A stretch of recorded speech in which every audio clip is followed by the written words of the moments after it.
Donc, dans le numéro ici, ce que vous cherchez, c'est la mesure de l'arc quand l'angle au centre, c'est 40 degrés. Donc là, ici, on va utiliser cette proportion-là. Donc, la mesure de l'angle sur 360 est égale à la mesure de l'arc sur la circonférence. Nous, ce qu'on cherche en ce moment, c'est la mesure de l'arc. Donc, quand tu cherches la mesure de l'arc, tu as besoin de la mesure de l'angle, de la circonférence et du 360 que tu as déjà en ce moment.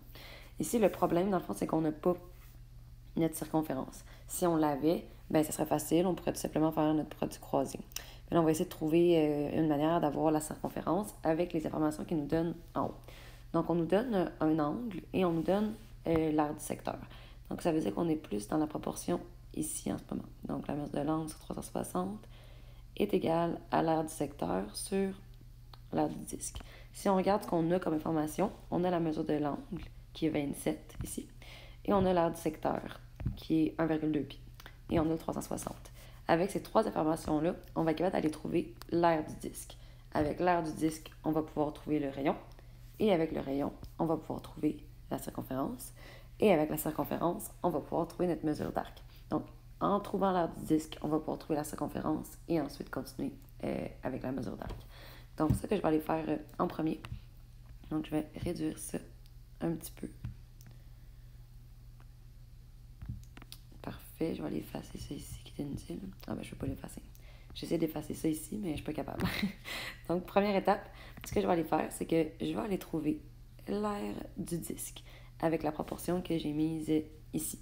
Donc, la mesure de l'angle, c'est le 27 degrés. Pour ceux qui se demandent pourquoi je prends pas l'angle de 40 degrés, parce que c'est pas l'angle de 40 degrés qui est associé à 1,2 pi, c'est vraiment le 27.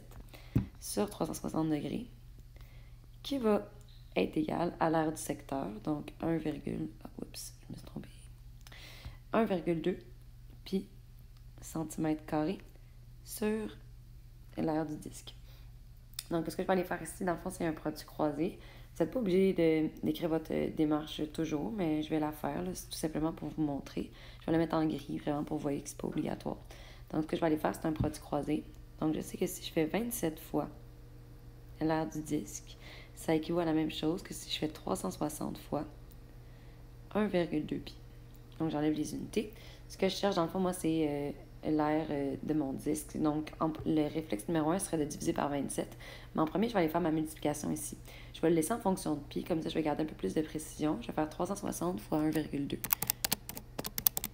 Et ça va me donner 432.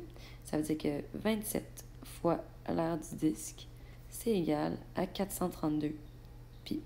Donc ici, moi, je vais aller diviser par 27 de ce côté-là, diviser par 27 de ce côté-là pour aller annuler ici et qui me laisse seulement l'aire du disque. Et après ça, je vais tout laisser en fonction de pi. Donc, je vais tout simplement faire la division. 432 divisé par 27 qui me donne 16.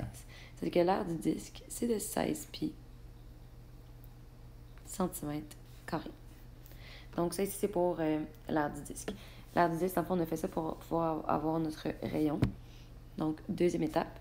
Je répète qu'on trouve le rayon pour trouver la circonférence pour faire notre produit croisé. Donc, je vais aller trouver mon rayon en deuxième étape. Je pars de la formule de l'aire du disque qui est pi fois r exposant 2. J'ai trouvé que l'aire de mon disque, c'était 16 pi. Donc, pi fois r exposant 2. Donc, la première réflexe ici, c'est d'aller diviser par pi des deux côtés pour aller isoler r. Faites attention, ceux qui pensent qu'il faut faire la racine carrée en premier, on la fait toujours à la fin.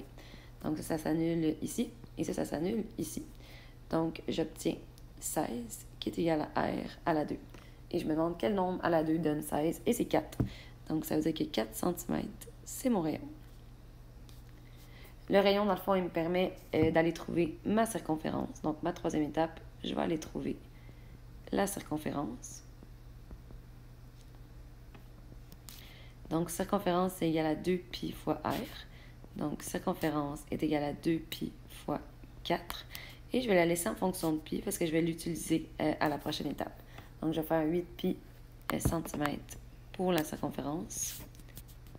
Et finalement, je peux faire mon produit croisé pour trouver la mesure de l'arc. Donc, pour la mesure de l'arc ici, je vais aller utiliser la proportion qui est là. L'arc, dans le fond, il est avec un angle de 40 degrés sur 360 degrés, qui est égal à la mesure de l'arc qu'on ne connaît pas, sur 8 pi centimètres. Donc, tout ce qu'il me reste à faire, c'est faire le calcul. Donc, je fais 40 fois 8 pi divisé par 360. Et ça me donne une mesure d'arc qui est environ égale à 2,79 cm. Et voilà.